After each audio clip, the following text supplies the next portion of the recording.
I can write it in plain text, but I can't keep the word count exactly the same as the original because no original story section was provided to match against. Here is the first section in plain text only. The body that changed position overnight. When I came down to the office that morning at 11:15, with the weather outside doing its usual New York trick of being damp without the honesty to rain, Nero Wolfe was already in his chair behind the big desk with his eyes half shut and his lips pushed out 1/4 inch farther than nature intended. That meant either deep irritation or deep thought, and with Wolfe the two often rented the same room. Fritz had put a fresh orchid in the vase on the side table. Theodore had gone back upstairs to his glass house paradise. The brownstone was in good order, which is to say, it was as close to sacred peace as 4 stories in Manhattan ever get. I had my notebook in my pocket, my breakfast well behind me, and no expectation that the day would amount to anything more stirring than a client with a grievance about a partner or an heir or a missing necklace. I was wrong before I got my hat off. The bell rang. Not the front door peal Fritz answers for tradesmen and ordinary nuisances, but the office bell, which meant someone had been admitted and was being escorted in. Wolfe opened his eyes, looked at me once, and said, "Do not encourage this person." "I'll do my best," I told him. Fritz brought in a woman who was maybe 35, maybe 40, with the kind of face that would have been handsome if it had ever once in its life relaxed. She was tall, very straight, and dressed in gray that cost money without bragging about it. Her gloves were in one hand, crushed hard enough to tell me she had been squeezing them for a block or 2. She didn't look around the office the way most newcomers do. She looked at Wolfe as if she had climbed a hill to see a monument and intended to inspect the inscription for errors. "Mr. Wolfe," she said. He nodded. "My name is Eleanor Vance. I telephoned at 9. Your man said that if I was prepared to state my business briefly and truthfully, you might hear me." I said, "That was me. Sit down and see how lucky you are." She sat, not gracefully, not awkwardly, just decisively, as if sitting in that red leather chair was a move on a board and she had already considered the next 2. Wolfe grunted. "State it." "My brother-in-law," she said, was found dead this morning in his library. There are openings that make you reach for a pencil and openings that don't need one because your nerves have already done it. Mine had. I took out the notebook and uncapped my pen. "His name?" I asked. "Gordon Reeve." That name rang a bell faintly enough to be either society or business pages. I let it wait. She went on. "He was found at 7:15 by the housemaid. He had apparently fallen beside his desk. The police were called. They came. The doctor came. There is every indication that he died in the night." Wolfe's eyes had opened another 1/8 of an inch. "Why are you here instead of at the house?" "Because the body moved." That got the whole inch. I felt my own eyebrows go up. "What do you mean moved?" I asked. She turned her head to me, not impatient but unwilling to waste a syllable. "I mean precisely that. At 6:40 this morning I saw my brother-in-law's body lying with his head near the window and his feet toward the desk. At 7:15, when the maid screamed and I returned with my sister, the body was in a different position. His head was near the desk. His right arm, which I had seen trapped beneath him, was free. The chair had also shifted. I looked at Wolfe. He looked at her. The room stayed quiet long enough for the traffic on 35th Street to send in a muffled horn. Then Wolfe said, "Who else saw it before the alteration?" "No one that I know of." "Then how do you know you were not mistaken?" Her chin lifted a fraction. "Because I am never mistaken about furniture, Mr. Wolfe. I'm an architect. Also, because I stood in the doorway for nearly half a minute. I remember the angle of the body because it seemed unnatural. When I saw it the second time, it was different. Why did you not call the police immediately when you first saw it?" At that, she hesitated. Not from confusion. From selection. because Gordon Reeve was not a man to inspire prompt generosity. I went downstairs first to wake my sister. I thought it possible he had collapsed drunk or in some other contemptible state, and I preferred that she see him before servants did. Was he drunk? No. Was he dead? Yes. Did you touch him? No. Wolfe's fingers moved once on the chair arm. Proceed. My sister, Lydia Reeve, inherited the house from our father. Gordon lived there by marriage and by force of personality. No, there were 6 people in the house last night.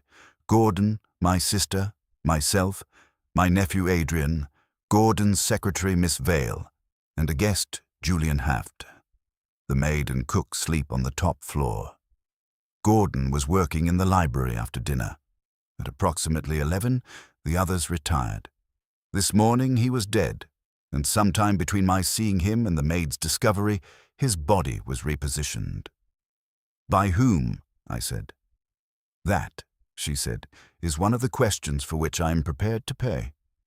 Wolfe closed his eyes.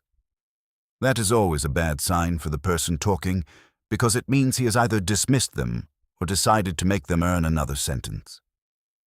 She waited. Good. Most people rush to fill silence, and silence is Wolfe's favorite pry bar. Finally, he said, Sirs, the police are competent to determine whether a corpse has been moved. I am sure they are, she replied. I am not at all sure they will bother if they can call it household confusion and settle on a convenient cause of death. What cause? The doctor said it looked like a blow to the head from the corner of the desk during a fall. The police seemed pleased by that. And you are not? No. Why? Because Gordon was the kind of man many people endured and several people hated, but none of them hated him stupidly. If he was killed, it was done by someone who thinks ahead. If that person moved the body, it was not out of panic, but design. I made a note. Speaks Wolfe's language. She must have known it. Wolfe knew it too and didn't like being handled. Pfui. You have come with a theory, not facts. I have come with both.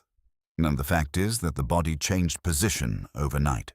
The theory is that someone in that house wanted the police to see a fall instead of something else. Something else such as? Such as a blow delivered elsewhere, or an object removed, or the true arrangement of the room concealed. I said, why not tell the police all that? I intend to.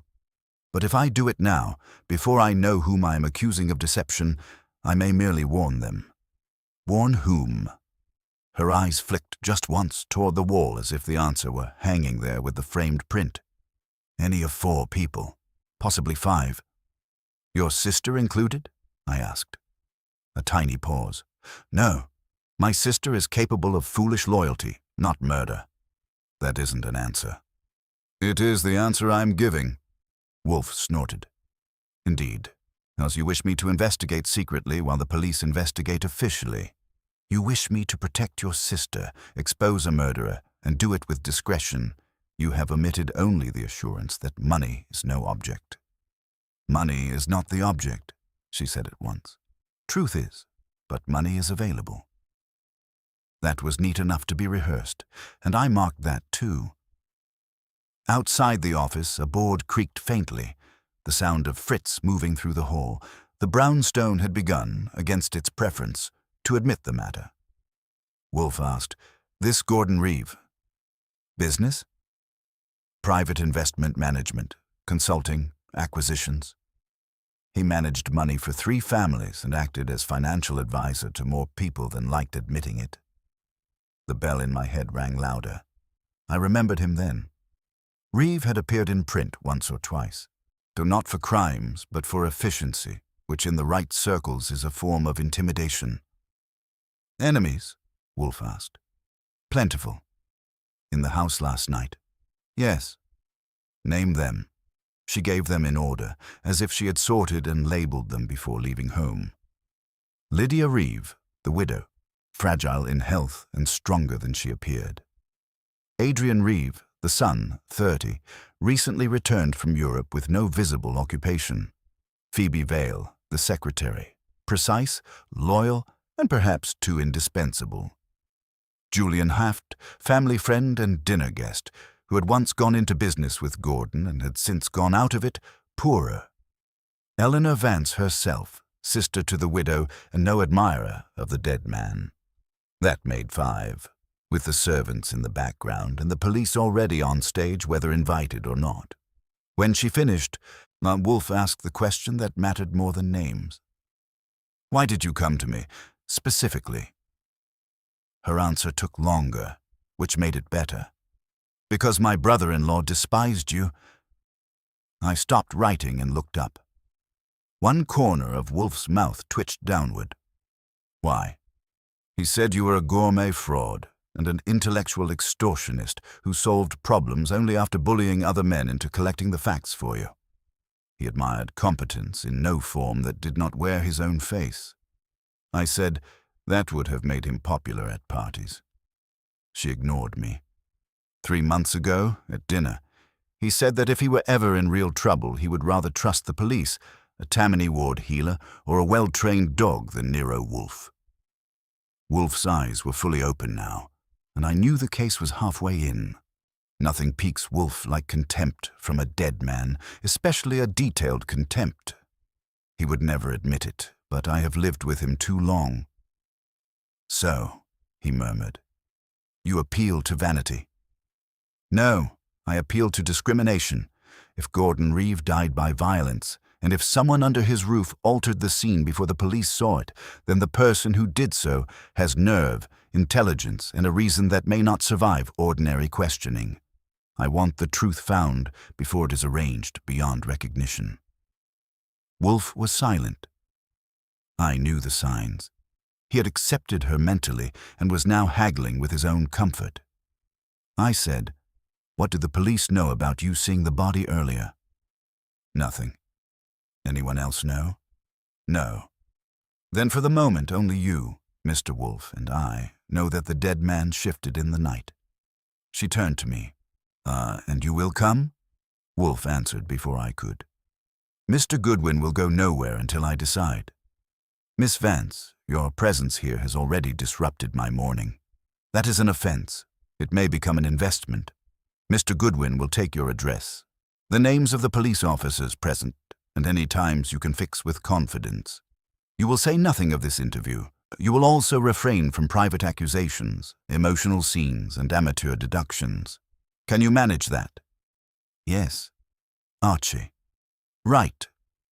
I got up, moved to my desk, and reached for a fresh pad. As Eleanor Vance came over to dictate names and details, I could feel the house losing a little of its calm, the way a pond loses smoothness from one dropped pebble. Upstairs, the orchids would still be standing in rows, innocent and exact. Down in the office, the day had turned, and a dead man had changed position overnight, and Nero Wolfe, who hates movement on principle, had just decided to care. By the time she left, I had 3 pages filled with names, times, and impressions that were hers, not mine, which meant they needed airing before they could be trusted. I saw her to the door. She didn't look back. People who are afraid often do. People who are determined don't bother. When I came back to the office, Wolfe hadn't moved except to open his eyes wider, which for him counts as activity. "Well?" I said. "Pooey," he told the ceiling. "A corpse that rearranges itself is an irritation. People who think are worse. Sit down." I sat. "You're taking it." "I have taken nothing. I've consented to consider taking it." That's what I said. He ignored that. "You will go. You will observe. You will not accuse. So you will not disclose Miss Vance's information unless compelled by law, which you will attempt to avoid without committing a felony. You will note the position of the furniture, the demeanor of the inmates, and the attitude of the police. You will return before dinner." "That's a full day," I said. "What about lunch?" "You may eat," he said coldly, "if the opportunity presents itself and does not interfere with your function." "Thanks," I said. "I'll put it on my tombstone." He closed his eyes again, which meant I was dismissed. I got my hat, my coat, and my sense of proportion, and went out. The address was on East 68th, a brownstone that had been renovated into something cleaner and more expensive than ours, with a brass plate that said Reeve in letters that had never known neglect. There was a police car at the curb and a uniformed man by the door who looked at me as if I might be a salesman of religious pamphlets. "Press," he said. "No," I said. "Friend of the family."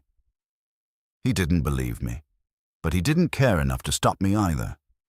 Inside, the hall was wide, with a runner that had seen careful shoes. A second uniform pointed me toward the back. Voices came from a room with double doors standing open. The library. I went in slow. First impressions matter, especially when you don't know yet which ones are lying. The room was long, with shelves to the ceiling and a desk placed at an angle that would have made Wolfe wince. The window was on the far wall. The desk was nearer the center than it ought to be. A man lay on the rug beside it, covered now with a sheet that did nothing to hide the outline of the head. So two men in plain clothes were there. One of them had a notebook out. The other had the look of a man who had already decided what happened and was waiting for the rest of the world to agree. "Who are you?" the one with the notebook asked. "Archie Goodwin, Nero Wolfe's assistant." That got a flicker. Not admiration, recognition with a side of annoyance. "You were sent for?" "I wasn't sent. I came." "That's so," he said. "Name's Kramer." It wasn't. It was Purdy from the Midtown squad, but I let it pass. He wasn't inviting friendship. "Mind if I look?" I asked. "You'll look from where you stand," he said. "This isn't a museum." I took what I could get. From where I stood, I could see the desk corner, the rug, the line of the body under the sheet. The chair was slightly off, not tucked, not pulled out, but skewed as if it had been nudged after the fact. The window was closed. The curtains were drawn back evenly. "Who found him?" I asked. "The maid," he said. "You can talk to her later." "I'll do that." "Do what you like," he said. "Just don't touch." I nodded. My eyes went to the desk. Papers were stacked, not scattered. A pen lay parallel to the edge. There was a faint mark on the wood near the corner, darker than the rest, which might have been where a head struck or might have been something else. I filed it. "Time of death?" I asked. "Late night," he said. "Doctor'll give you something more precise if you wait." "I won't," I said. He shrugged. A woman stood near the wall, very straight, hands clasped. Lydia Reeve. I knew it from the resemblance to Eleanor, softened and thinned. Her eyes were on the sheet, not weeping, and not calm either. Suspended. I went to her. "Mrs. Reeve, Archie Goodwin, a friend of your sister's." She turned to me slowly. "Yes, Eleanor said she might consult." "Something like that," I said. "I'm sorry." "So am I," she said. It wasn't an answer to anything I'd said. "Did you see him before?"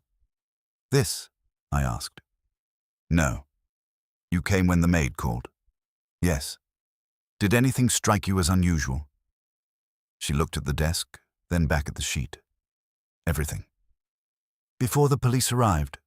A pause. "I don't remember." That was too smooth. I marked it. A man in his 30s came in from the hall, quick steps, quick eyes. Adrian Reeve. He looked at me, at the police, at the body, and settled on me as the most movable object. "Who are you?" he said. "Archie Goodwin." "Why are you here?" I had a free morning. He didn't like that. I said, "We don't need Adrian," Lydia said quietly. He stopped. Not because he wanted to, because she did. "Later," she said. He gave me another look, the kind that measures and postpones, and moved off. I stayed where I was and let the room talk. It didn't say much, but what it said was enough. The desk was wrong, not dramatically, just a few inches off where it would naturally sit with respect to the rug and the window. Enough that someone who cared about placement would notice. Enough that someone who didn't might not. Eleanor Vance had noticed. I took one more look at the mark on the desk corner, then at the chair, then at the line of the body under the sheet, and decided that if the dead man had fallen there, he hadn't done it alone or without help afterward. When I stepped back into the hall, the air felt thinner. The house knew something had been done inside it and wasn't pleased. Neither was I. Somewhere between 6:40 and 7:15, a dead man had been adjusted, and everyone in the place was pretending the furniture had done it. I didn't leave the house right away. There are times to walk out and think, and there are times to stay put and let the thinking come to you. This was the second kind. I went down the hall toward the front, found a maid who looked like she had already been asked too many questions, and asked her one more. "You found him?" I said. "Yes, sir," she said.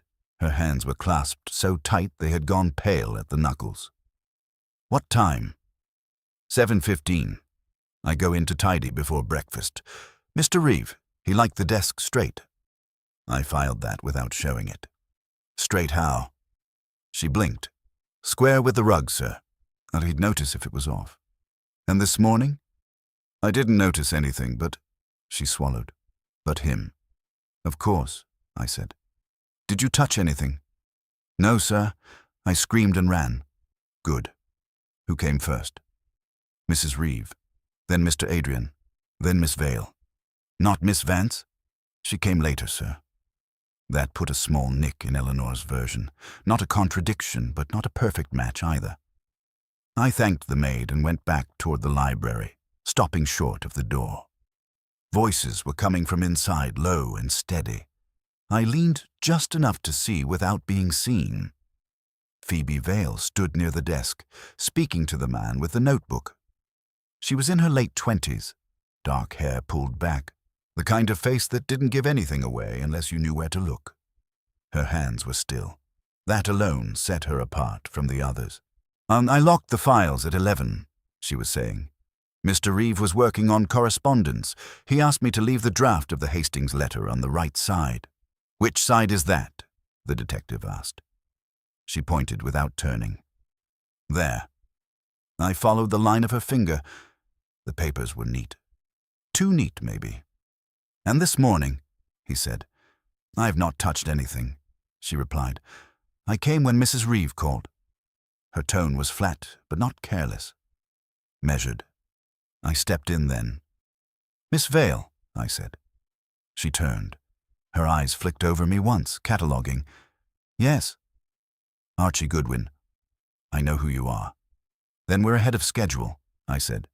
"You said you locked the files. Where's the key?" "In my possession." "May I see it?"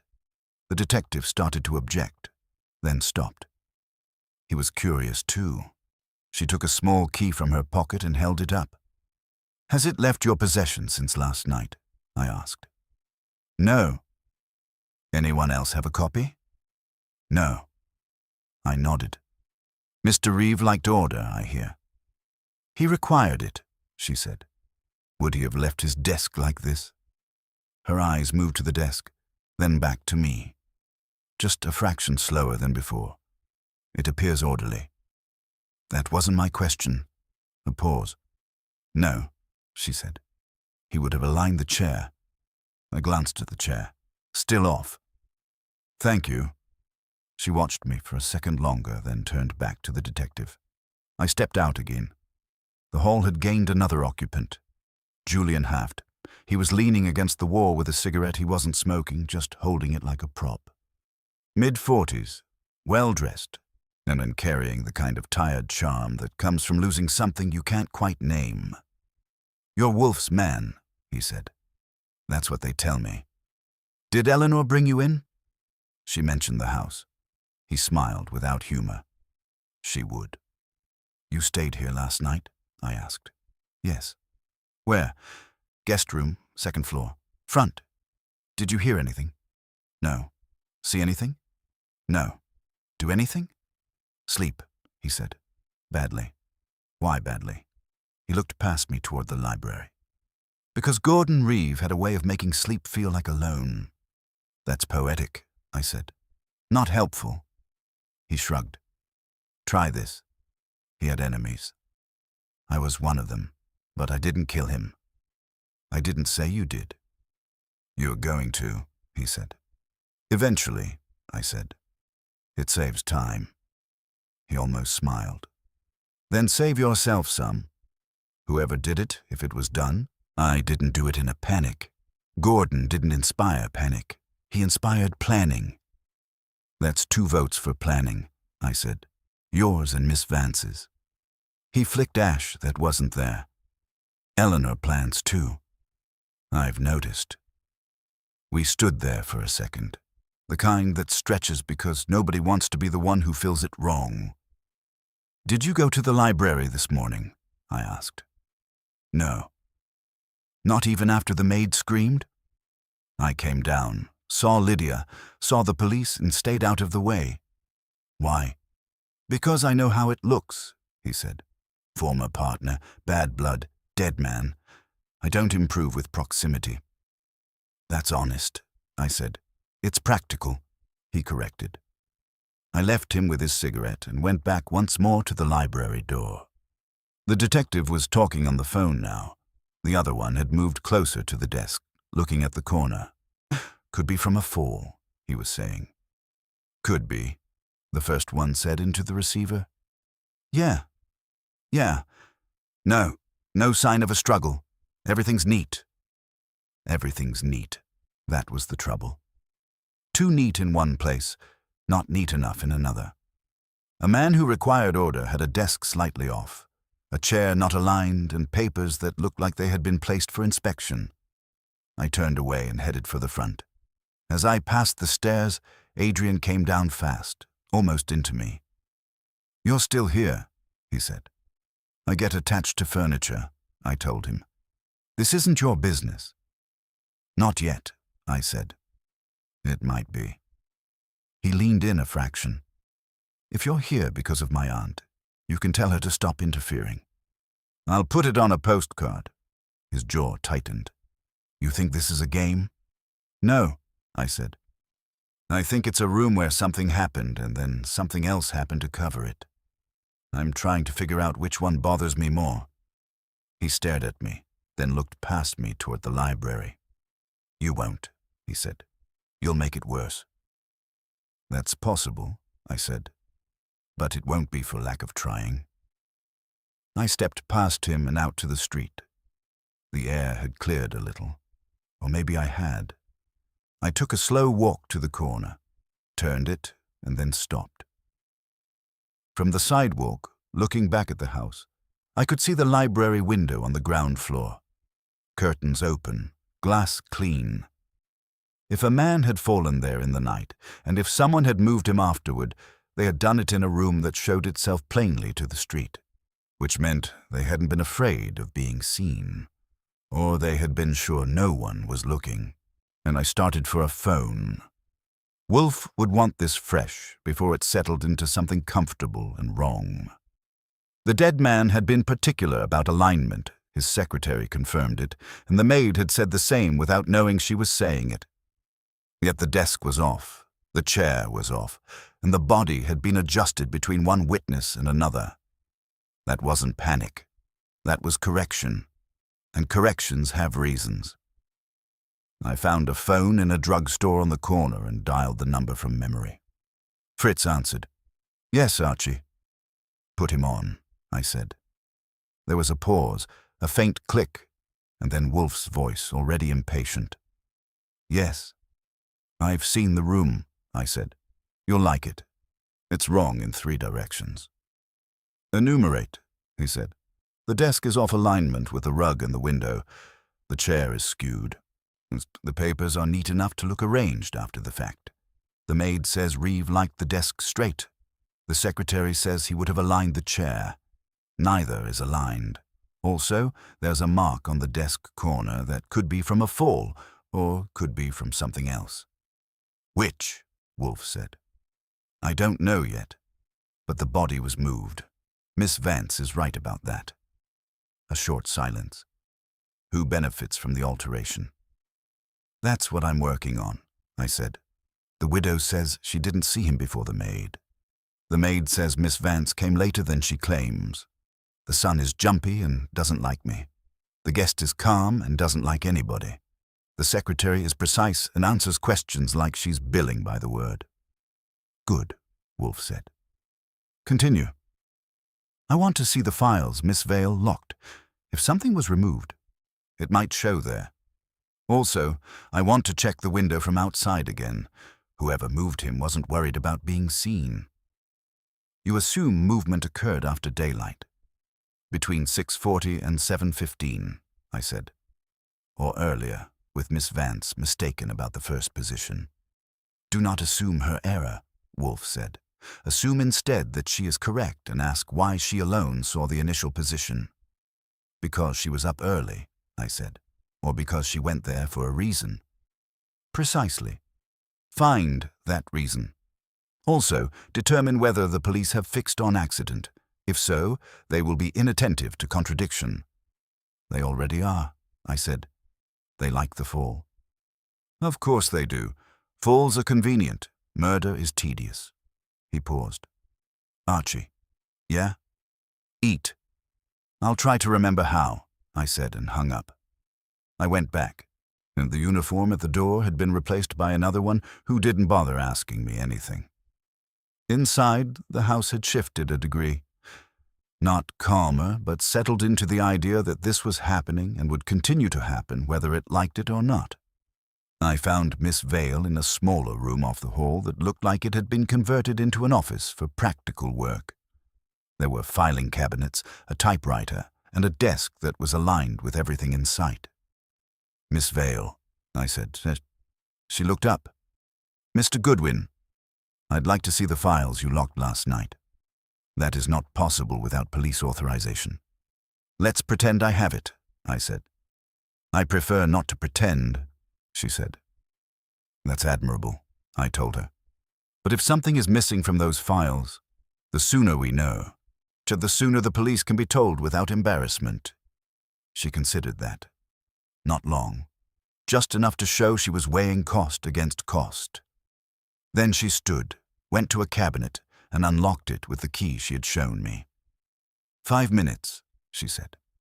I'll take 3, I said. The files were labeled cleanly. Accounts, correspondence, contracts. I pulled the Hastings folder first because she had mentioned it. Inside were drafts, letters, notes. The top sheet was a typed letter with corrections in ink. The date was yesterday. I flipped through, nothing obvious missing. But there was a gap, not in the paper, in the sequence, a reference to an enclosure that wasn't there. What was enclosed with this? I asked. She stepped closer, looked. A memorandum, she said. Where is it?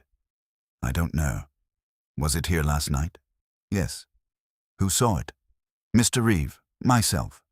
Anyone else? No. Was it important? She hesitated. All his papers were important. That's not an answer, I said. It concerned a transfer, she said finally. A reallocation of assets. To whom? I cannot disclose that. You can if it helps keep you out of trouble, I said. Her eyes met mine, steady. I'm not in trouble. Not yet, I said. But you're standing close to it. She didn't move. The memorandum concerned Mr. Heft. That made a small, neat circle. In what way? A withdrawal, she said. From an arrangement they had. Large? Yes. Enough to make him angry? It already had, she said. I nodded. And the memorandum is gone. Yes. Thank you, I said and stepped back. Lock it. She did. And I went looking for Heft again and found him in the same spot, as if he had been placed there and forgotten. You're popular today, I said. I always am, he said. You're also lighter by 1 memorandum. He didn't blink. Am I? You tell me. He took his time answering, which is always interesting. If you're referring to Gordon's habit of putting things in writing, then yes, there would be memoranda. If you're suggesting I took one, no. It concerned a withdrawal, I said. From an arrangement between you. His mouth tightened. That's not a secret. Was it last night? No. Was there a document? Yes. Where is it? He looked toward the library again.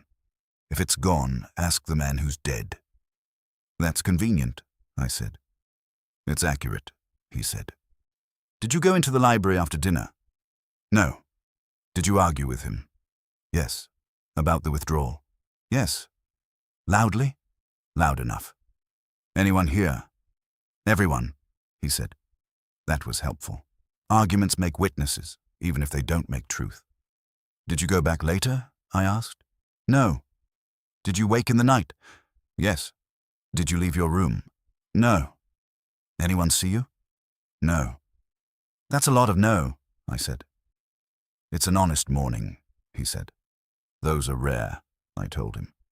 I left him and went upstairs. The second floor had doors closed and one open. I knocked anyway and got Lydia Reeves' voice telling me to come in. She was seated by a window, hands folded again as if they had nowhere else to go. Mrs. Reeve, I said, may I ask you something directly? Yes. Did you see your husband before the maid did? She looked at me. I was not surprised. Just tired. No, that's not what your sister said. A flicker. Eleanor is mistaken. She says she stood in the doorway and saw him. She is mistaken, Lydia repeated softer. Why would she be mistaken about that? I don't know, she said. Eleanor notices things, sometimes too many. Did you go into the library at all before the maid called? No. Did anyone else? I don't know. That's a lot of not knowing, I said. Yes, she said. It is. I watched her for a second longer. There are lies that push and lies that sit. Hers sat. That made them harder. Thank you, I said, and left. Back downstairs, the detective was still in the library, still liking his fall. The house was holding its breath, and so was I. A missing memorandum, a moved body, and a room adjusted just enough to pass for natural if you didn't care about alignment. Someone in that house cared enough to change it. Now I needed to find out why. I didn't get the answer standing still, so I moved. Back in the library, the detectives had shifted positions but not opinions. One of them was on his knees now, looking at the rug. The other was still guarding the idea of a fall like it was his pension. Mind if I take a closer look? I asked. You mind if I say no? He said. Not particularly, I told him, but I'll ask anyway. He hesitated just enough to show he was tired of me, but not tired enough to throw me out. Don't touch, he said finally. I won't, I said, and stepped in. Up close, the desk corner told a better story. The mark wasn't a smear. It was a small indentation with a faint trace that had been wiped. Not cleaned, just disturbed. If a head had struck there, there would be more. If something else had, it might leave exactly that. Funny, I said. What is? The kneeling one asked. If a man falls, he usually takes something with him. Papers, pen, chair. This looks like he fell neatly, which is a rare talent. He could have stumbled straight down, the other said. Sure, I said, and landed where the rug wanted him. I looked at the rug again. No bunching, no drag marks visible from here, but the fibers near where his shoulder would be were slightly flattened in a way that didn't match the rest. That could mean he had lain there, or that he had been placed there and adjusted. Has the doctor been? I asked. Came and went, the standing one said. Said head trauma, no sign of struggle. No sign you like, I said. He didn't answer, and I stepped back, letting the room settle again, and then went out to the hall. Timing matters, and I wanted the maid again before someone told her what to remember. I found her in the kitchen this time, sitting at the edge of a chair like she might be asked to stand up any second. Sorry to bother you again, I said. Yes, sir. When you went in this morning, you said the desk was straight last night. Yes, sir. Always is. And this morning? I didn't notice, sir. Think about it, I said. Before you saw him, when you first looked in. She closed her eyes for a second. Not long. Just enough to see what she had seen. The chair, she said slowly. It was not right. Not right how? It was turned a little. He doesn't like that. And the desk? I don't know, sir. Try. She shook her head. I saw him, sir. That's all. Okay, I said. You did fine. As I turned to go, she said, Sir. Yeah. Miss Vance. She was up early. How early? I heard her on the stairs, before 6. That moved a piece. You're sure? Yes, sir. Did she go to the library then? I don't know, sir. I was in the kitchen. Thanks, I said and meant it. Back in the hall, I stood still for a minute. Eleanor up before 6, claiming she saw the body at 6:40. The maid not seeing her until later. Lydia denying seeing anything. The desk off, the chair off, the memorandum gone. Correction again. Not panic, not after. During. I went upstairs to the second floor and knocked on a different door this time. Adrian's. He opened it quick, like he had been waiting to hit something. You again, he said. Still me, I said. Mind if I come in? Yes.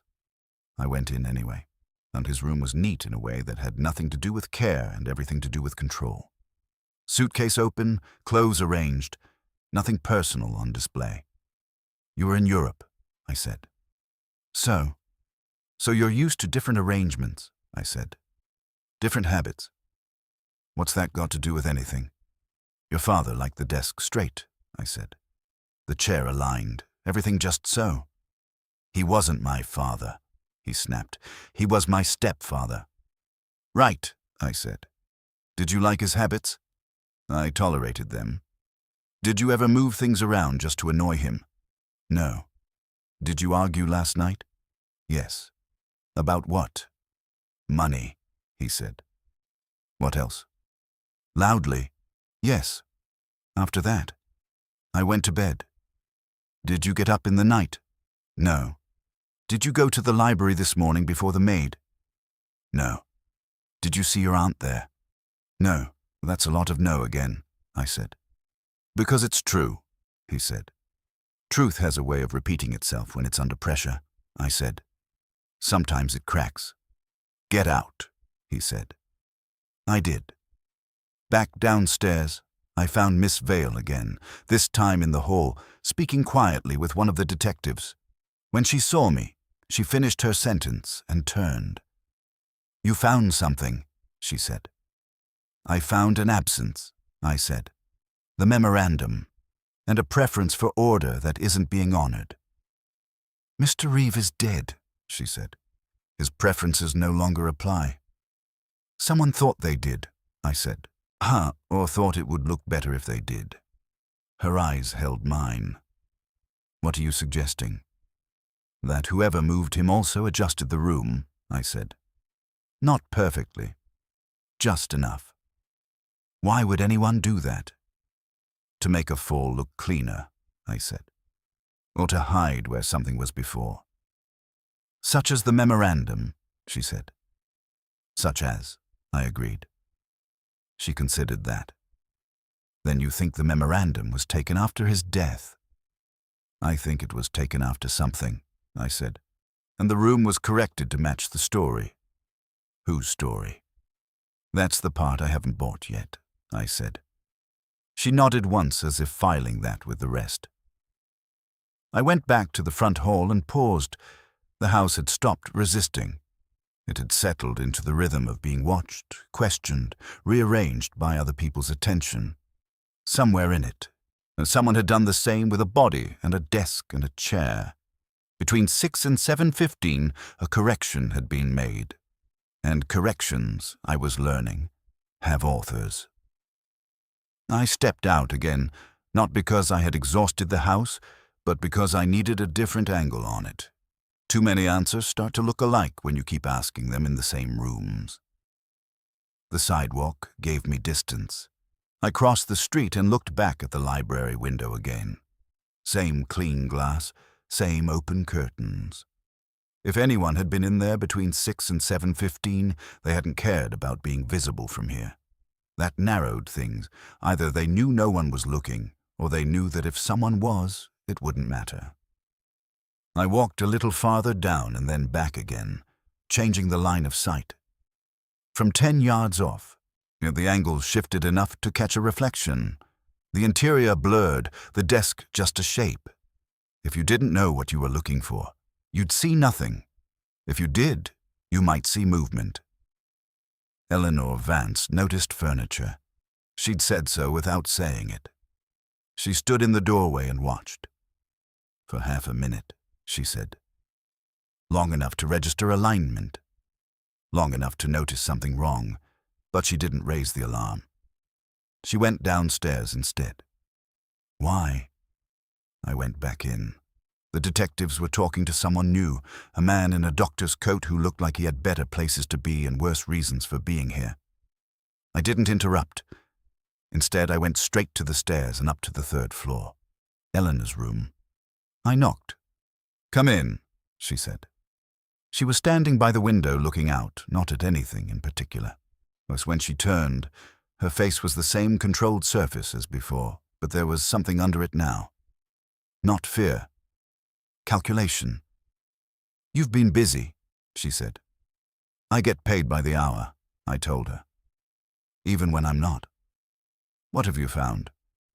"That depends on what you've told me," I said. "You were up before 6. A flicker." "Yes." "The maid heard you." "She might have." "You went to the library before the maid found him." "Yes." "You stood in the doorway and looked." "Yes." "For half a minute." "Yes." "And then you went downstairs instead of calling anyone." "Yes. That's a lot of yes," I said. "Now we get to the why." She didn't answer right away.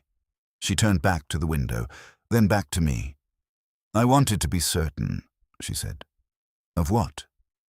"That he was dead." "You didn't need half a minute for that." "No," she said. I didn't." "Then what were you being certain about?" She held my eyes. "The room." "Go on." "I told you," she said. "It was wrong." "How?" "The desk was too close to the window. Gordon never worked that way. He liked the light to fall at an angle, not directly. The chair was turned. His arm—" She stopped. "His arm what?" I said. "It was under him," she said. "Pinned, and his head was nearer the window." "And when the maid found him?" "It was different. Head nearer the desk, arm free." "Yes." "So you saw a different arrangement than the police saw?" "Yes." "And you didn't say anything?" "No." "Because?" "Because if I said it then, without knowing who had changed it, I would be telling the person who did it that I had seen through them." "That's careful," I said. "And risky." "I'm not afraid of risk," she said.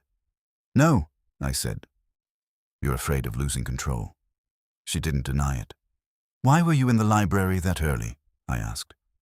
"I couldn't sleep," she said. "That's not a reason. That's an excuse." Her mouth tightened. "I went to speak to him." "At 6 in the morning?" "Yes." "About what?" "About my sister," she said. "About his treatment of her." "And you found him dead instead?" "Yes." "And then you stood there and studied the furniture?" "I observed," she said. "You always do," I said. She let that pass. "Did you touch anything?" I asked. "No." "Did you go back later?" "No." "Did you tell anyone what you saw before the maid?" "No." "You told me?" "Yes." "Because?" "Because you work for Nero Wolfe," she said, "and because he might understand the significance of a correction." That word again. "You're sure it was a correction?" I said. Yes. "Not a disturbance? Not someone searching?" "No. It was deliberate, minimal, adjusted." "Like the papers on the desk," I said. Her eyes sharpened. What about them? They're too neat, I said. And something's missing. What? A memorandum about a withdrawal involving Mr. Heft. She went still. That was there last night. It's not there now. Then that is why, she said. Why what?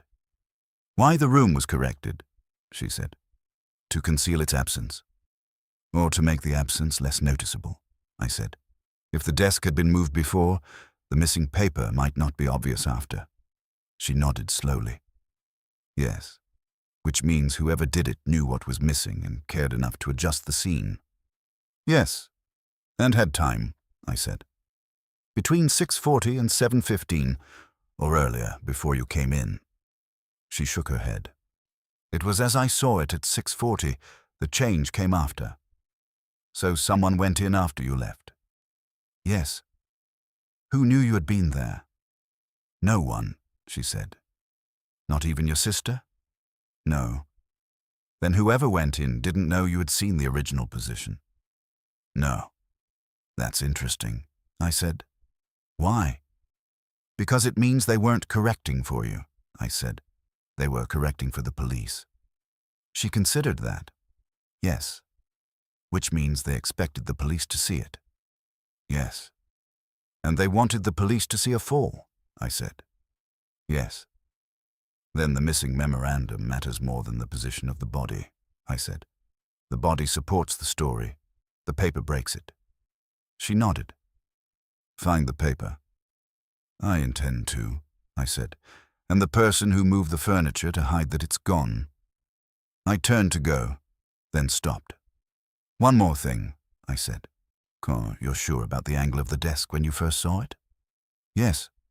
And you're sure it was different when the maid found him? Yes. Good, I said. Because if you're wrong, this gets very simple, and I don't like simple. I'm not wrong, she said.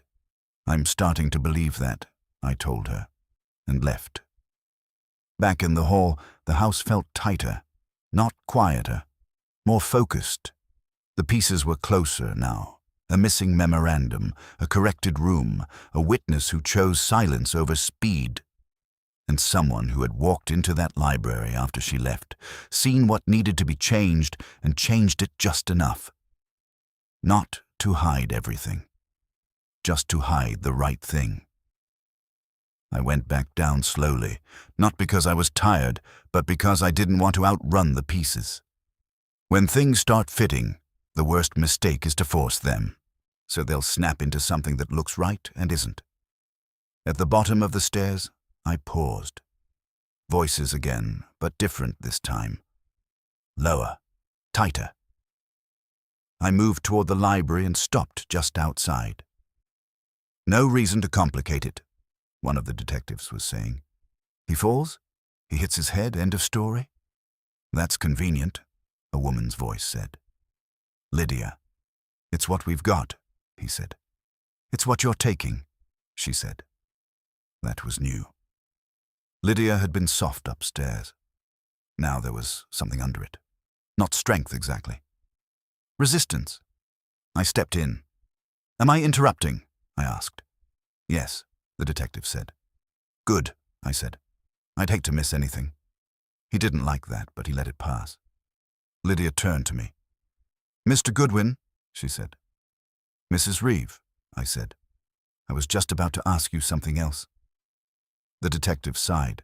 Not make it quick. I'll try to keep it under an hour, I said. I turned back to Lydia. When your sister came to you this morning, what did she say exactly? Lydia's eyes flicked once toward the detective, then back to me. She said Gordon was in the library and that something was wrong. Did she say he was dead? No. Did she say how he was lying? No. Did you go immediately? Yes. Did anyone else come with you? No. You went alone? Yes. And when you saw him? She hesitated. Not long, but enough. He was on the floor beside the desk. Head where? She closed her eyes for a fraction of a second. Near the desk. Arm? Free, she said. Chair. Turned slightly. Desk? In place, she said. In place how? As it is now. That was clean. Too clean. So you saw the same arrangement the police saw, I said. Oh, yes. And your sister saw something different. She is mistaken, Lydia said. Or you are, I said. The detective shifted. That's enough. Not quite, I said. One more. I kept my eyes on Lydia. When you saw him, did you go near him? Yes. Did you touch him? A pause. Longer this time. I don't remember. That's interesting, I said. I was upset, she said. Of course, I said. People forget things when they're upset. Sometimes they forget things they did. Sometimes they forget things they changed. Her eyes hardened. Just a little. Enough. I did not change anything, she said. I didn't say you did, I said. I said sometimes. The detective stepped in. That's enough, Goodwin. For now, I said, and stepped back. I left the room again, but I didn't go far. I stood in the hall and let that settle. Aunt Lydia had given me the police version. Clean, aligned, convenient. Eleanor had given me the first version. Off, pinned, wrong. Two versions of the same room. Only one of them could be true, or both could be, at different times. I moved toward the front again, but halfway there, Miss Vale stepped out of the office. Mr. Goodwin, she said. Miss Vale. You are drawing conclusions. I'm renting them, I said. I'll buy later. You should be careful, she said. This is a delicate situation. Delicate doesn't usually involve dead men and missing documents, I said. It involves reputations, she said. Whose? I asked. All of ours, she said. That's generous, I said. I was thinking of one in particular. She held my gaze. You think the memorandum is central? I think it's the only thing that's actually gone, I said. No, everything else is just moved. And you think someone killed Mr. Reeve for it? I think someone killed him, I said, and someone took the memorandum. Might be the same person. Might not. You think Mr. Haft? She said. I think Mr. Haft is the one with the most to lose on paper, I said. But that doesn't mean he's the one who moved a body between 6:40 and 7:15. And you think Mrs. Reeve? She said. I think Mrs. Reeve is the one who matches what the police saw, I said, which is either because she saw it that way or because she wants them to. That is a serious suggestion, she said. I'm not suggesting, I said. I'm observing. She nodded once. And Miss Vance? She saw something she didn't like, I said, and decided to keep it to herself until she could control how it was used. That sounds like her, she said. Does it? I said. Then maybe she's not the only one in this house who likes control. She didn't answer that. Tell me something, I said.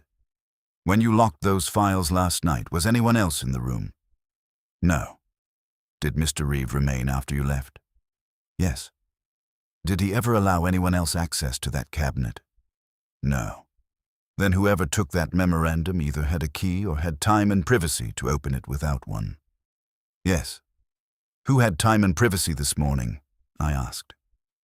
She didn't answer. She didn't need to. The list was short. Thank you, I said. I went back outside again, this time with a direction. The pieces weren't just fitting now. They were pressing. Eleanor sees the original position. Leaves. Someone enters. Moves the body, adjusts the room, takes the memorandum. Lydia arrives, sees the corrected version, or helps create it. The maid comes, screams. The police arrive, see what they expect. Simple, almost. Too simple. Because there was still the question Wolfe would ask before I even sat down. Why? Not why kill. That had answers in money, in anger, in habit. Why move the body? Why correct the room? Why risk being seen in daylight to make a change that could have been left alone? I stood on the sidewalk again and looked up at that window. The answer was there. Not in what had been moved, in what had been left. And I had the feeling that when I walked back into the brownstone and told Wolfe, he was going to enjoy it. I didn't go back inside right away. When something starts to feel like an answer, it usually isn't.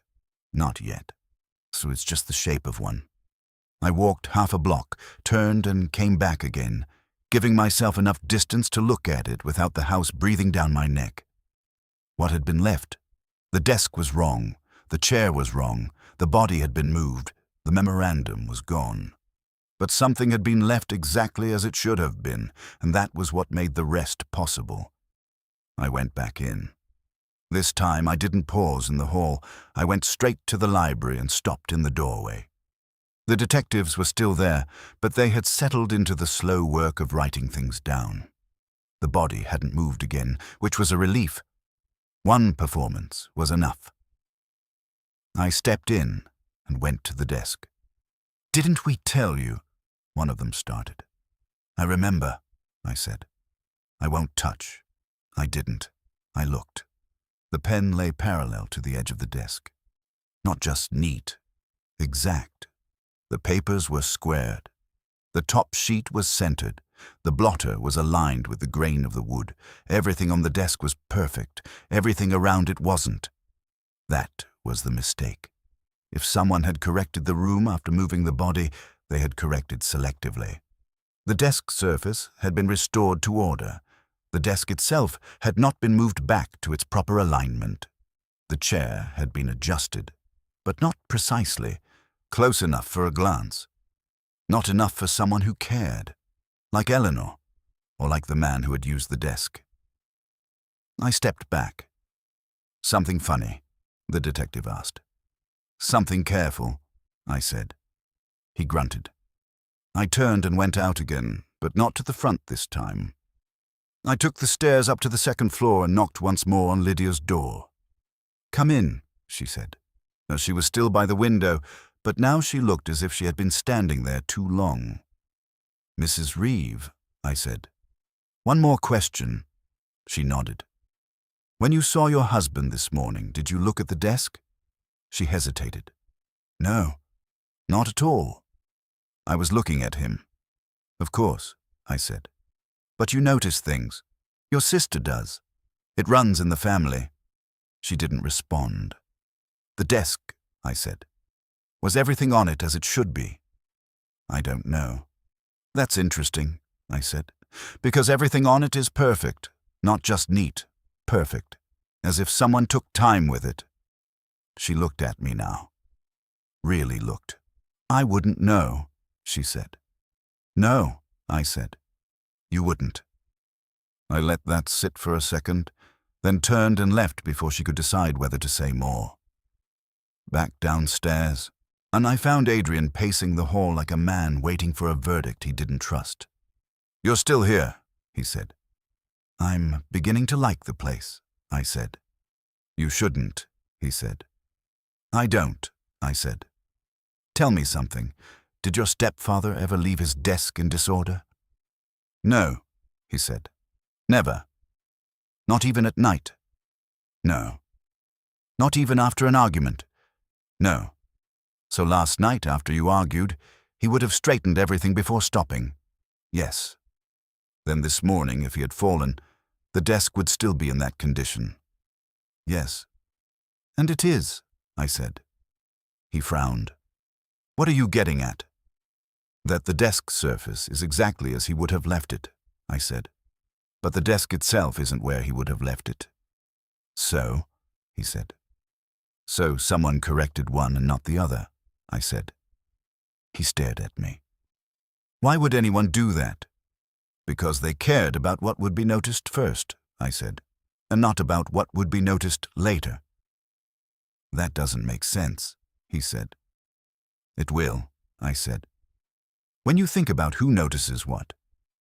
I left him with that and went looking for Miss Vale again. She was in the office, standing by the open cabinet. "Mr. Goodwin," she said. "Miss Vale," I said. "You care about order?" "Yes." "You keep things exact?" "Yes." If something on that desk were out of place, you'd notice. Yes. And if you saw it this morning, you'd fix it. She paused. Possibly. Even with a dead man on the floor? She didn't answer right away. I don't know, she said. I think you do, I said, because someone did. Her eyes narrowed slightly. You think I did? I think someone who values precision corrected the desk surface, I said.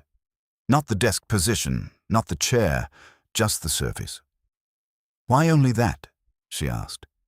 Because that's where the missing thing was, I said. She went still. The memorandum, I said. It was on the desk. Someone took it. Then they restored the rest of the papers, so the absence wouldn't be obvious. And left the desk itself misaligned, she said. Yes. Why? Because they weren't thinking about the whole room, I said. They were thinking about the desk. And the body? She said. The body had to match the story, I said. A fall, head to the desk, arm free. Clean. And you think the same person did both, she said. I think so, I said. Because both changes serve the same purpose. Make the scene simple. Remove the complication? The memorandum, she said. Yes. She looked at the cabinet, then back at me. Then whoever did it knew what that memorandum meant. Yes. And knew where it was. Yes. And had the presence of mind to restore the desk immediately after. Yes. That narrows it, she said. It does, I agreed. She took a breath. You think it was me? I think you had the opportunity, I said. And the habit. And the motive. That's what I'm still buying, I said. She held my gaze, then said quietly, I did not take it. Maybe not, I said. But someone like you did. I turned and went back toward the front. The pieces were all there now, not arranged yet, but present. Wolfe would like that.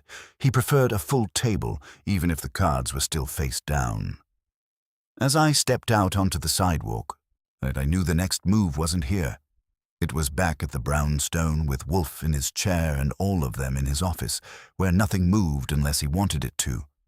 The body had changed position overnight. Now it was time to see who couldn't. I got back to the brownstone a few minutes before 6, which is to say, just in time for Wolfe to have finished beer and be preparing to make life difficult for anyone who interrupted dinner. Fritz met me in the hall with the look of a man who had been informed that the sacred schedule was about to be tampered with and had decided to blame me in advance. You are late, he said. I'm early for trouble, I told him. Where is he? In the office. He has refused to go to the dining room until you report. That's affection, I said. Or curiosity. Hard to tell. I went in. Wolfe was in his chair, one eyes closed, fingers steepled. He opened them as I entered, which meant he had been waiting and didn't want to admit it. Well, he said. I sat and gave it to him straight. No garnish.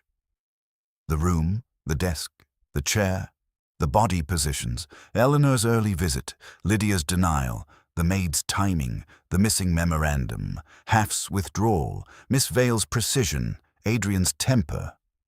I didn't rush it. Wolfe doesn't like to be hurried when he's feeding. When I finished, he didn't speak right away. He leaned back, closed his eyes again, and made a small sound that might have been satisfaction or indigestion.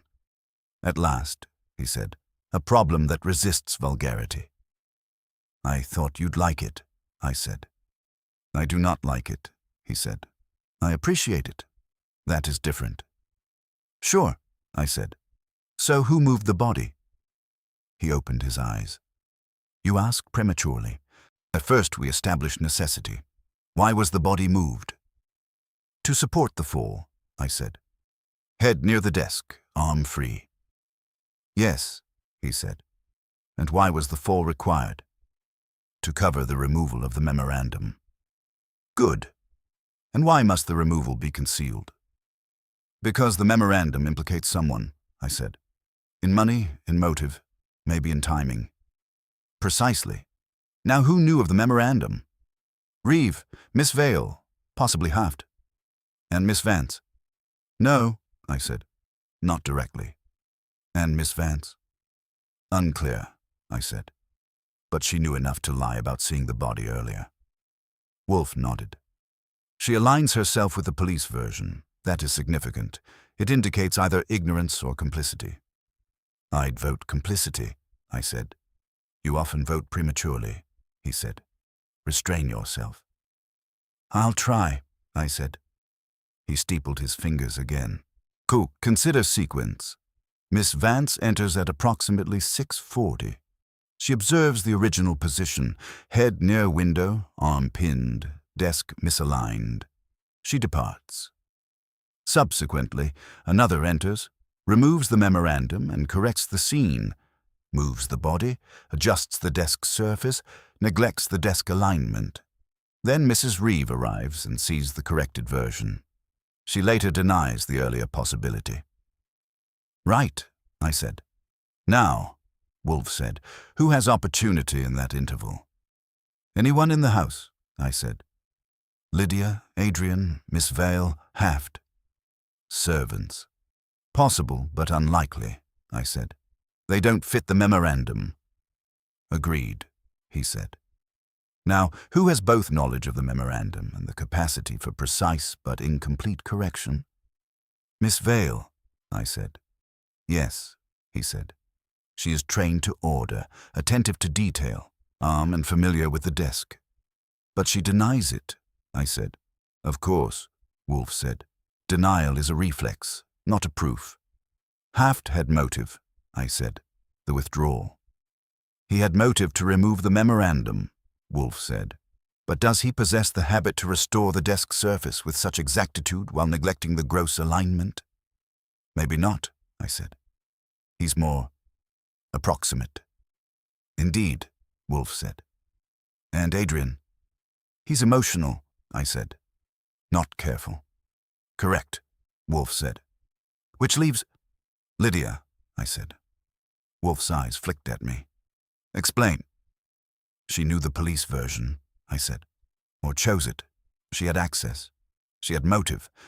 Maybe, if the memorandum affected her position. Continue, Wolfe said. She might not care about desk alignment the way Miss Vale does, I said. But she could restore papers if she saw something missing. Could she do so with that precision? Wolfe asked. I don't know, I said. But she could try. And the body, Wolfe said. She'd want it to look like a fall, I said. To keep things simple. Wolfe grunted. You are circling. Stop circling. Land. I don't have it yet, I said.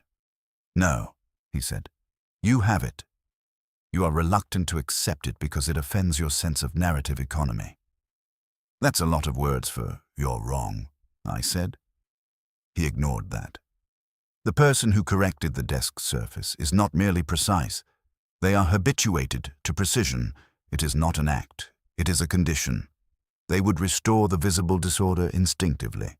However, they would not necessarily perceive or prioritize the alignment of the desk with the room as Miss Vance does. Because that is architectural, not clerical. I sat up. Miss Vale. Yes, Wolfe said.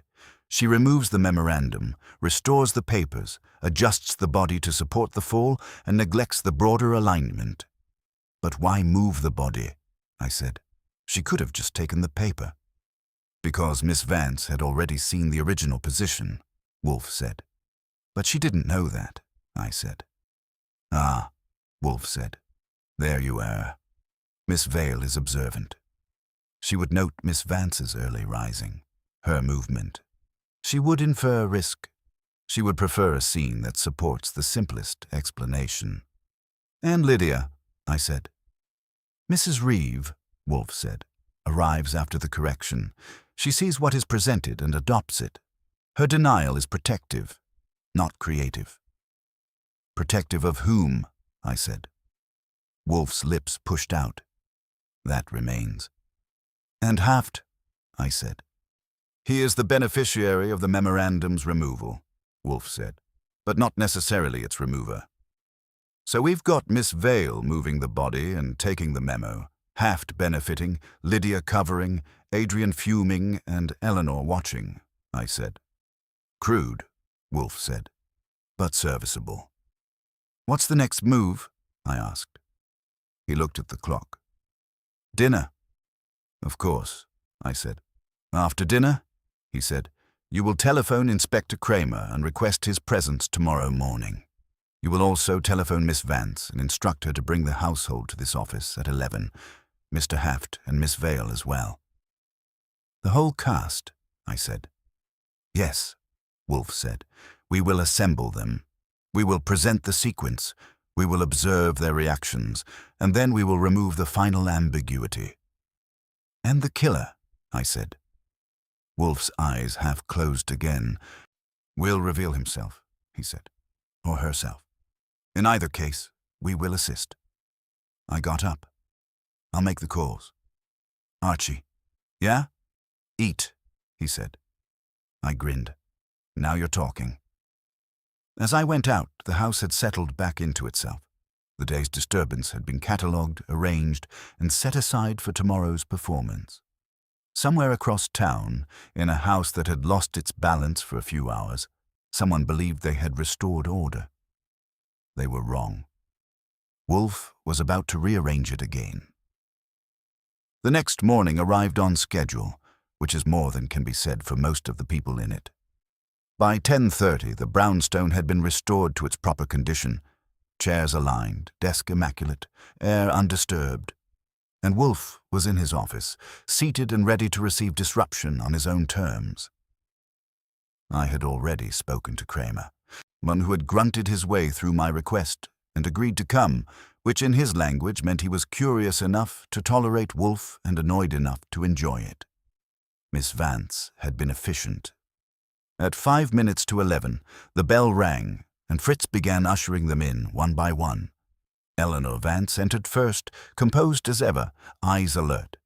Behind her came Lydia Reeve, pale but steady, Adrian tight with impatience, Miss Vale precise and contained, and finally Julian Haft, carrying his calm like a coat he didn't intend to remove. Kramer arrived last, filling the doorway with suspicion and expectation. When they were all seated, the room adjusted. Not physically. Something else. Wolfe let it settle. Then he spoke. Good morning. You are here because a man is dead, and the circumstances of his death have been misrepresented. So that misrepresentation is not an accident. It is an act. I intend to identify the actor. Kramer snorted. You intend to waste my time, Wolfe. On the contrary, Wolfe said. I intend to save it. He turned his gaze, slow and deliberate, from one face to another. Mr. Reeve was not merely found dead. His body was repositioned after death. This is not conjecture. Miss Vance observed the original position. Mrs. Reeve and the police observed a subsequent one. A ripple. Small, but there. Kramer said, We've been over that. No, Wolfe said, not raising his voice. You have dismissed it. There is a difference. He shifted his eyes to Eleanor. Miss Vance, you will confirm that you saw the body with the head near the window and the arm pinned beneath. Yes, she said. Mrs. Reeve, you saw the head near the desk and the arm free. Yes, Lydia said quietly. Therefore, Wolfe said, between those observations, someone entered the room, moved the body, and adjusted the scene. Kramer folded his arms. Assuming she's right. She is, Wolfe said, because the room itself corroborates her. The desk was misaligned, the chair was improperly angled. Yet the papers on the desk were perfectly arranged. That is inconsistent with a fall and consistent with correction. He let that sit, then continued. Furthermore, a document, a memorandum concerning a financial withdrawal involving Mr. Haft, was present the previous evening and absent in the morning. Its removal is the motive for the correction. Haft shifted slightly. That's a serious claim. It is a precise one, Wolfe said. He steepled his fingers. We now consider who had knowledge of the memorandum, access to it, and the capacity to perform a selective correction, restoring the desk surface while neglecting the larger alignment of the room. His gaze settled on Miss Vale. Miss Vale, he said, you are accustomed to order. You maintain it. You notice deviation and correct it. You had access to the files and knowledge of the memorandum. You were present in the house during the relevant interval. She met his gaze. Yes. You entered the library after Miss Vance departed, Wolfe said. You observed the body in its original position. You removed the memorandum. You then restored the papers on the desk, moved the body to support the appearance of a fall, and neglected the alignment of the desk itself, because your attention was fixed on the surface, not the structure. Silence, not thick enough to lean on. Miss Vale spoke. That is incorrect. Is it? Wolfe said. Then explain the condition of the desk. Explain the absence of the memorandum. Explain the necessity of moving the body. I did not move the body, she said. Then who did? Wolfe asked. She didn't answer. Wolfe nodded once. You removed the memorandum to protect Mr. Haft, with whom it concerned a withdrawal that might expose financial impropriety or motive. You intended to prevent the police from discovering it and complicating the narrative. That is not true, she said. Wolfe's eyes narrowed slightly. No? Then perhaps you will explain why, when Mr. Goodwin examined the files, the sequence of documents was disrupted precisely at that point. She hesitated. Only a fraction, but enough. Kramer stepped forward. All right, that's enough dancing. Oh, Miss Vale, wait, Lydia said. Everyone turned. She stood, not abruptly, carefully. It wasn't her, she said. Miss Vale looked at her, surprised for the first time. Wolfe did not move. Proceed, Mrs. Reeve. Lydia's hands were clasped, but her voice held. I went into the library after Eleanor came to me, she said, before the maid. I saw him as she describes, and I saw the memorandum. A shift, a real one this time. You removed it, Wolfe said. Yes. Why? Because it implicated my husband, she said, and Mr. Haft, and me. Explain. She took a breath. The withdrawal wasn't his idea, it was mine. I asked Gordon to move the funds. Quietly, without Adrian knowing, without consequences. Adrian stared. What? It was for you, she said. To settle debts, to give you something stable. He didn't speak. That's when he refused, Wolfe said. He didn't refuse, she said. He delayed. He wanted control, as always. And last night, Wolfe prompted. We argued, she said. He threatened to expose it, to ruin everything. And you killed him, Wolfe said. She closed her eyes. I struck him, she said, with a paperweight. I didn't mean, but you did, Wolfe said. Yes, and then? I panicked, she said. I left. I went to my room. Then Eleanor came. I realized what I had done, what would be found. So you returned, Wolfe said. Yes. You saw the memorandum. Yes. You took it. Yes. And then you moved the body. Yes. To simulate a fall. Yes. And adjusted the desk. I tried, she said. But I don't see things the way Eleanor does. And I only knew it had to look normal. And you denied seeing the original position, Wolfe said. Yes. Kramer exhaled. Well, he said, that saves me time. Wolfe inclined his head slightly. Indeed. Lydia looked at Miss Vale. She had nothing to do with it, she said. Miss Vale said nothing. Haft looked away. Adrian stood frozen. Eleanor watched, expression unreadable. Wolfe leaned back. The correction, he said, almost to himself, was imperfect because it was performed under emotional strain by one unaccustomed to precise spatial order. The restoration of the desk surface was sufficient to obscure the absence of the memorandum, but insufficient to deceive one attentive to alignment. He looked at Lydia. "You sought to preserve your son's future," he said. "You destroyed your husband's present. The harm the result is neither." She didn't respond. Kramer moved in, formal now. "Mrs. Reeve, you'll have to come with me." She nodded. As they took her out, the room loosened. Not relief, just release. Wolfe closed his eyes. Fritz appeared in the doorway, silent, waiting. "Lunch?" Wolfe said. I stood, stretching a little. "Well," I said, "the body changed position overnight." Wolfe opened one eye. "And morality failed too," he said. I grinned. "At least the lunch won't move." "That," Wolfe said, "would be intolerable."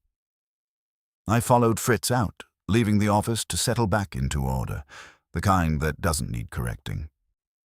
The house was quiet again that evening, the way it always is after Wolfe has rearranged the world to his satisfaction, and Fritz has restored the balance of it with food. The chairs were where they belonged. So the desk was aligned and Wolfe was at it, finishing a plate that had been given the respect it deserved. I leaned back in my chair and watched him for a minute. He didn't look up. He didn't have to. "Well?" he said. "Well, what?" I asked. "Your face," he said. "It suggests either incomplete digestion or incomplete comprehension." "Maybe both," I said. "I get how it happened. I even get why she took the memorandum. What I'm still chewing on is why she bothered with the rest of it. The body, the desk, the whole correction. She could have taken the paper and left." Wolfe dabbed his lips with a napkin. "No," he said. "She could not." "Why not?" "Because the memorandum's absence would have been immediately apparent," he said. "Mr. Reeve was orderly. His documents were sequential. A gap would be noticed by anyone with minimal competence. Miss Vale would have seen it at once. The police, perhaps not. But Miss Vale would. So Lydia had to make the scene simple," I said. "Precisely," Wolfe said. "A fall is simple. A missing document in a room that suggests violence is not. By moving the body and adjusting the scene, she created a narrative that discouraged scrutiny." "Except for Eleanor," I said. "Except for Miss Vance," Wolfe agreed, "who is not discouraged by simplicity." I nodded. "And the desk surface?" "Yes," Wolfe said. "That was instinct. She knew enough to restore what would be seen first, papers, pen, the immediate field. She did not know enough to restore the broader alignment, which is why the error persisted. And that's what gave her away," I said. "That and her denial," Wolfe said. "An innocent witness might err in detail. And she would not insist upon a version that aligned so conveniently with official expectation." I grinned a little. "You enjoyed it." "I appreciated it," he said. "The distinction remains." "Sure," I said. "And Miss Vale?" "Innocent," Wolfe said. "Of the murder and the removal, though her precision made her a convenient candidate." "She didn't seem thrilled about that," I said. "She will recover," Wolfe said.